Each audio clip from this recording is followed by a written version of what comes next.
Quand Gordon Murray a une idée derrière la tête, les résultats sont incroyables. Subsiste tout de même un échec à son actif, la Brabham BT55. Bonjour à tous et bienvenue dans ce nouveau podcast Un œil dans le rétro, consacré aujourd'hui à l'étonnante Brabham BT55.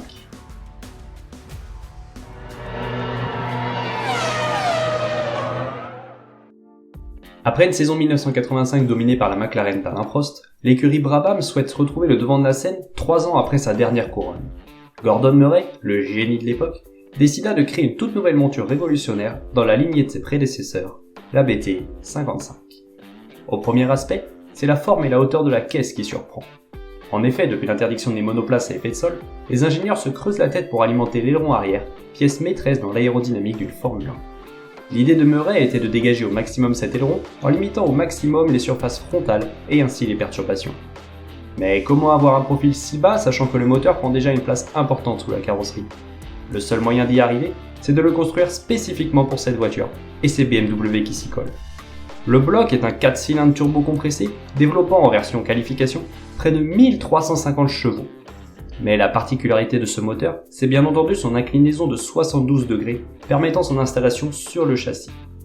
De ce fait, la BT55 est longue, très longue, pour accueillir cet énorme moteur et son imposant turbo. Le pilote se retrouve quasiment allongé lui aussi. Pour transmettre toute cette puissance aux roues, la partie transmission est gérée par Weissman. Avec une ligne et un centre de gravité aussi bas, l'aérodynamisme était optimal et ce malgré la présence de l'arceau de sécurité, élément obligatoire sur les monoplaces. Cette voiture est la première conçue par Brabham intégralement en fibre de carbone. Mais toute cette puissance n'est rien sans un châssis et des suspensions à la hauteur, et c'est ce qui coûtera sûrement à la fabuleuse BT55.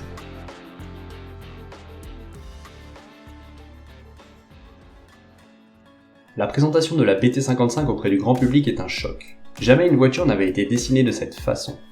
Mais fin 1985, coup dur pour Brabham. Piquet quitte le navire et laisse son écurie de cœur sans pilote de pointe. L'équipe se tourne alors vers deux jeunes pilotes italiens à fort potentiel, Riccardo Patrese et Elio De Angelis. Mais dès l'entame de saison, les premiers résultats ne sont pas ceux escomptés et les réglages sont difficiles à mettre en place. Le refroidissement semble être un des plus gros soucis à résoudre, ce qui conduira à des changements de positionnement de différents éléments, comme le turbo ou les radiateurs, modifiant le concept initial de la voiture. Les premières qualifications de l'année, au Brésil, ne font que confirmer ces difficultés. 10e sur la grille à presque 4 secondes du poleman Senna, Patrese sait que le chemin à parcourir pour jouer la gagne est encore bien long, voire trop long. Pourtant, la puissance moteur est bien là, bien qu'elle soit largement revue à la baisse pour les courses. Le souci, c'est le turbo. Le lag est trop important et la cavalerie débarque trop rapidement. La manche brésilienne ne sera pas de tout repos pour les deux pilotes. Si Patrese renonce à cause d'une durite, De Angelis rallie l'arrivée en 8ème place, non sans perdre une roue à la suite de son premier arrêt au stand. Sans ce problème, les points auraient sûrement pu être jouables. Mais avant de se rendre en Espagne pour la course suivante, l'écurie anglaise se rend compte que certains éléments de la suspension n'ont pas été correctement usinés, ce qui pourrait expliquer la mauvaise performance brésilienne. Il n'en fut rien. Sur le tracé de Jerez, les BT55 sont à la rue, lointaines 14e et 15e sur la grille. Rien de mieux le lendemain, transmission cassée pour les deux bolides. À Imola, circuit plus rapide, les Brabham sont encore plus lentes. L'accélération et le gros point noir et les boîtes de vitesse cassent à tour de rôle. Mais ce qui inquiète à Saint-Marin, c'est la consommation. Avec un réservoir limité à 195 litres, beaucoup craignent de ne pas voir le drapeau à damier en conduisant à 100%. En qualification, c'est la Bérésina. Toutes deux hors du top 15, les BT55 sortent péniblement de chaque virage. Les choses évoluèrent le dimanche, du moins pour Patrese. Longtemps en bataille face à Johansson pour la 7ème place, il intégra le top 5 après l'abandon d'Arnoux, mais dans le dernier tour, cruel coup du sort. La Brabham est à court d'essence et doit s'arrêter. Impossible d'aller plus loin. Patrese sera finalement classé 6ème, offrant son premier point à une équipe en chute de performance. Pour son équipier, l'histoire est plus compliquée. Trahi par son bloc BMW, il ne peut qu'observer la course depuis le bas-côté. Puis arrive le Grand Prix de Monaco, véritable hantise pour Brabham. Avec une monoplace à l'accélération trop longue, le week-end risque d'être long. Pour pallier ce manque d'efficacité du turbo à bas régime, les équipes de chez BMW et Weissman travaillent dur pour améliorer la traction et la motricité, et pour une fois, c'est plutôt réussi. Durant quasiment toute la séance qualificative, Patrese tient la 2ème place avant de dégringoler 3 rangs plus bas. Pour De Angelis par contre, les ennuis s'accumulent. Avec un moteur cafouillant, il ne peut réussir un tour propre, ce qui lui vaut le dernier rang sur la grille. Sa course ne durera pas plus d'une trentaine de boucles, turbo HS. Sur l'autre BT55, tout tourne rond et de gros points sont en perspective. Mais après avoir calé lors de son ravitaillement, tous les espoirs étaient balayés. Ils le seront définitivement après l'arrêt de la pompe à essence.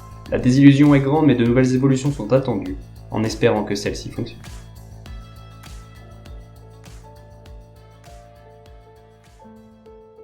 Le 14 mai 1986, de nombreuses équipes se retrouvent pour mener une séance d'essai privée sur le Paul Ricard. Chez Brabham, c'est De Angelis qui se colle à la mise au point de la BT55. Déçus de ses premiers résultats, ils espèrent tirer de bons enseignements de cette séance, là où un an plus tôt, Piquet faisait des merveilles avec sa BT54, remportant le dernier Grand Prix du constructeur. Mais à 11h30, c'est le drame. L'aileron arrière se détache à plus de 270 km/h. La voiture quitte immédiatement la piste, percute les rails, effectue plusieurs tonneaux avant de s'immobiliser à l'envers. L'incendie se propage rapidement, mais aucun secours n'intervient malgré la présence d'un panache de fumée noire visible au loin. Prost, Rosberg, Mansell ou encore Arnoux arrivent les premiers sur les lieux du crash. Avec leurs petits extincteurs de bord, ils tentent de maîtriser les flammes, en vain. Le malheureux Italien est prisonnier de sa monoplace et qui plus est, inconscient. Les minutes sont longues avant l'arrivée des pompiers qui ne peuvent que constater l'étendue des dégâts. Le pilote est téléporté vers Marseille où il tombe dans le coma. Le lendemain, son décès est prononcé. La Formule 1 venait de perdre l'un de ses meilleurs pilotes, un talent qui n'attendait qu'à éclore. L'émotion est vive au sein de l'écurie anglaise qui s'interroge toujours sur les causes de l'accident. Mais déjà la compétition reprend ses droits en Belgique. Sur le très rapide tracé de Spa-Francorchamps, la BT55 se doit d'être à la fête. La tragédie est encore sur toutes les lèvres et cela ne laisse pas de marbre le président de la FIA, Jean-Marie Balestre, qui annonce une importante restriction pour 1987 avec le bridage des moteurs à 600 chevaux. Dans le garage Brabham, une seule BT55 est présente. Très affecté, Patrese n'a nullement envie de courir. De son côté, Ecclestone, directeur de l'écurie, a déjà trouvé un remplaçant en la personne de Derek Warwick à partir du Canada. Attendue au tournant, la BT55 replongea dans les profondeurs du classement, la faute à un moteur BMW trop souvent en sur-régime. En course et malgré une crevaison dans le tour de chauffe, l'Italien remonte dans la hiérarchie sans pour autant trouver les points. Après une nouvelle séance d'essai à Donington, le petit cirque de la Formule 1 s'envole vers l'Amérique, avec en premier lieu le Grand Prix du Canada. Encore une fois modifiées, les BT55 ne sont guère plus rapides. Toutes deux en 5ème ligne, elles abandonneront à 20 tours d'intervalle, moteur cassé pour Warwick, turbo pour Patrese. À Détroit, sur un circuit détesté de tous, la traction fait grandement défaut au Brabham. Pourtant, l'Italien parvient à dompter la bête, réalisant le 8ème chrono des qualifications, 7 rangs devant son équipier anglais, à la peine avec la puissance monstrueuse du 4 cylindres allemand. Pour une fois, la mécanique tient parfaitement et au bout des interminables 66 tours, Patrese retrouve la 6ème place et le point qui l'accompagne, 4 places devant un Warwick, à bout de force.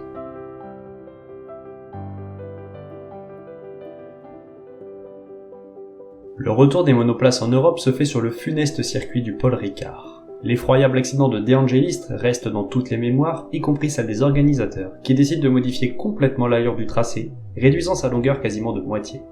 Ainsi, les S de Lavery et Sandboom disparaissent et la ligne droite du Mistral est amputée en son centre. Comme depuis le début de la saison, les BT55 manquent cruellement de vitesse de pointe et de motricité, le tout ajouté à un sous-virage incorrigible, une vraie calamité pour les deux pilotes. Et c'est dès le début du week-end que les ennuis commencent. BMW annonce son retrait à l'issue de la saison, suite aux annonces de nouveaux règlements futurs. Cela signifie l'arrêt total du développement du moteur incliné si cher à Gordon Murray. L'ingénieur sud-africain est dépité, son projet n'aura aucun avenir. Ces voitures sont toujours aussi lentes sur un tour malgré la présence des 1350 chevaux inexploitables. La course se déroule mieux pour les deux montures bleues et blanches sans pour autant inscrire de nouvelles unités au championnat. À Brands Hatch, Murray décide de ressortir une ancienne BT54 pour la comparer tout le week-end avec la BT55, et c'est Riccardo Patrese qui hérite de cette monture. Le comparatif a pour but d'évaluer l'écart de performance entre les deux machines, notamment au niveau du déclenchement du turbo. Finalement, les qualifications démontrent la plus grande vélocité de la BT55, une seconde plus rapide que sa devancière.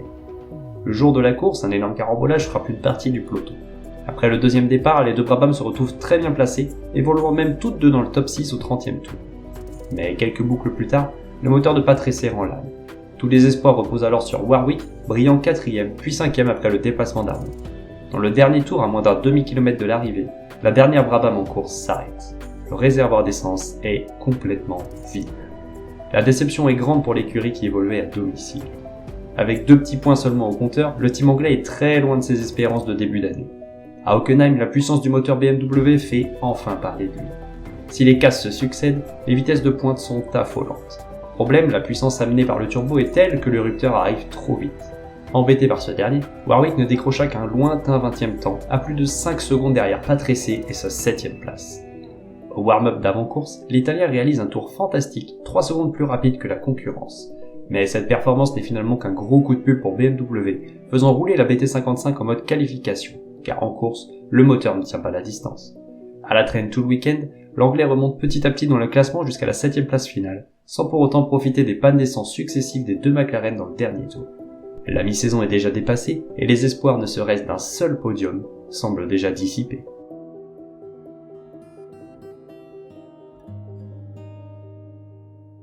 15 jours plus tard, la Formule 1 pose ses valises de l'autre côté du rideau de fer, en Hongrie, alors que la guerre froide est toujours d'actualité. Ce Grand Prix dans le bloc de l'Est est un petit événement historique, marquant également le début du Hungaroring dans la discipline.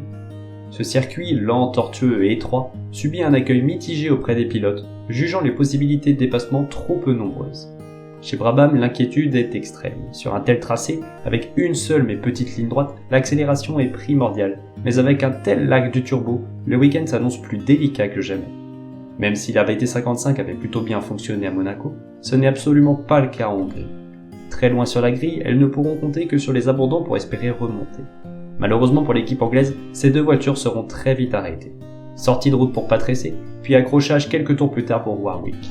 Si la manche hongroise ne faisait aucun doute sur les défauts et problèmes de turbo de la Brabham, les deux grands prix suivants sont attendus avec impatience.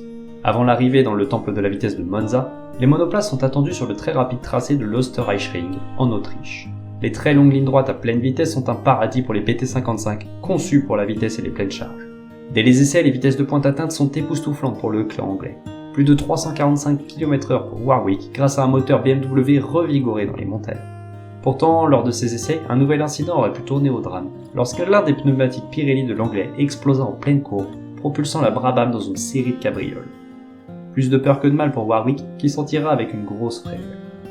Pour une fois, l'imposant turbo est un réel avantage, si bien que durant toute la séance qualificative, Patrese lutte pour la pole position avant de s'incliner au 4e rang, sa meilleure qualification de l'année, non sans exploser une nouvelle fois son bloc allemand. Ce bris aura une importante répercussion sur l'équipe pour la fin de week-end. 10e sur la grille, Warwick n'est pas pleinement en confiance mais continue d'afficher la plus haute vitesse de pointe. Mais peu avant le départ, catastrophe pour Patrese. Sa boîte de vitesse ne répond plus et aucun mulet n'est disponible à cause de l'incendie ayant suivi sa casse moteur la veille. L'ordre est ainsi donné à Warwick de délaisser sa monture à son équipier, semble-t-il plus à l'aise. Hélas, la course tourna au vinaigre. Après un mauvais départ, la seule BT55 renonce dès le deuxième tour, moteur encore cassé. Si la déception est immense pour Murray et ses hommes, ils ont l'intime conviction que Monza sera pour eux. Et une chose est sûre, la puissance est maître en Italie. Mais si cette puissance est au rendez-vous, la vitesse se limite trop rapidement. En effet, lors du déclenchement du turbo, la poussée est telle que le rupteur se déclenche très rapidement. À Monza, lors de la pleine charge menant de la Parabolica à la première chicane, le moteur BMW était à son régime maximal au passage de la ligne de départ. Pour autant, les rapides BT55 n'émergent pas du ventre mou du peloton, au contraire des Benetton et leur moteur BMW standard. Comme en Allemagne, Patrese domine le warm-up pour promouvoir ses partenaires italiens. Mais l'après-midi, l'histoire est tout autre. Au deuxième tour, l'Italien s'accroche avec Tambay, c'est l'abandon. Sur l'autre monture, ce sont les freins qui montrent des signes de faiblesse. Piégé lors d'un freinage, Warwick quitta la piste pour s'échouer dans les graviers avant de toucher les rails. Pour le troisième meeting consécutif, aucune BT55 ne voit l'arrivée.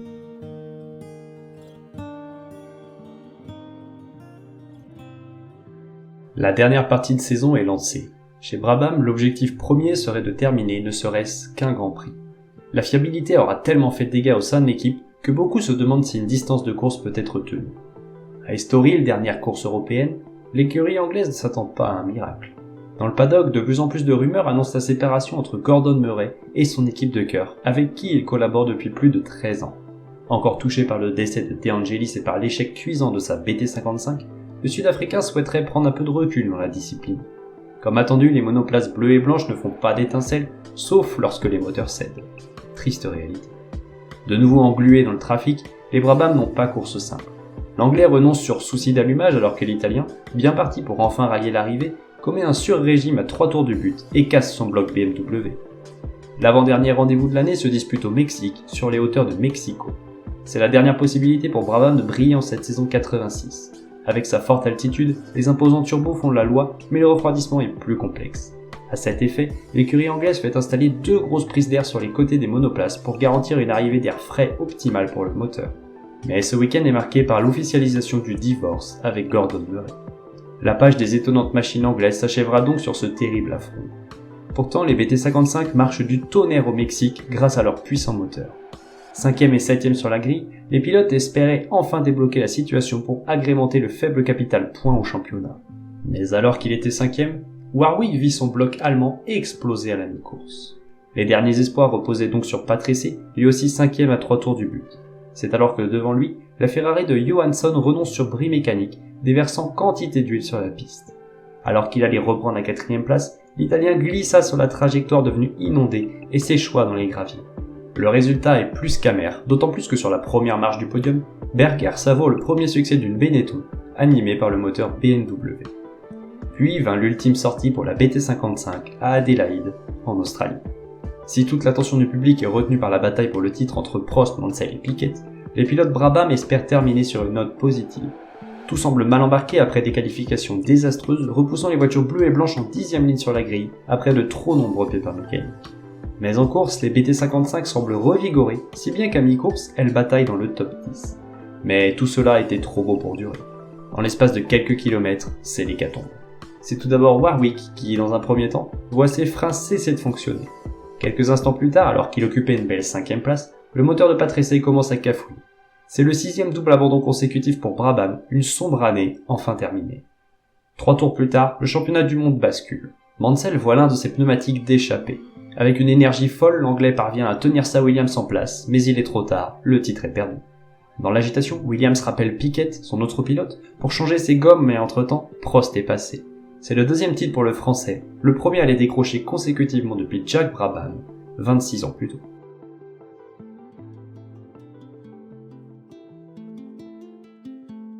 Au final, la BT55 aura été un échec cuisant. Pas de victoire, pas de pole position, pas de podium, pas de meilleur tour, juste 2 malheureux points et une vie perdue. L'écurie est au plus bas et ne remontera plus jamais dans la hiérarchie. Après Murray, c'est Ecclestone qui quitte le navire pour gérer pleinement la Formule 1 dans son ensemble. La BT55, pourtant rêvée par son concepteur, n'aura jamais atteint le niveau espéré. Les explications sont multiples. Le châssis n'a jamais été à la hauteur, tout comme les suspensions. Mais le gros point noir de la bête, c'est bien entendu le couple moteur-transmission. Le principe du moteur couché était ingénieux, mais il s'avéra trop peu fiable. De plus, la trop grande puissance du turbo mise à mal l'utilisation des boîtes de vitesse Weissman et le lag bien trop long faisait perdre un temps considérable lors des phases d'accélération.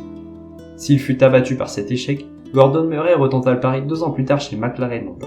Résultat, pari plus que réussi avec l'association Prost-Senna et ses 15 victoires en 16 courses avec le même concept de voiture plate avec aileron dégagé.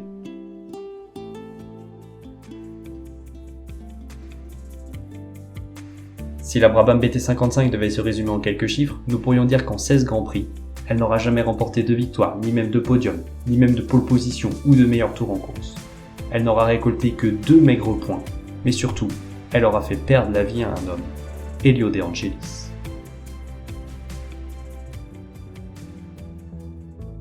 Pour en savoir davantage sur toute l'histoire de la Formule 1, rendez-vous sur le site internet Un œil dans le rétro 1.wixsite.com/un œil dans le rétro, sur les réseaux sociaux Facebook et Instagram. Et quant à moi, je vous dis à bientôt pour un nouveau coup d'œil dans le rétro.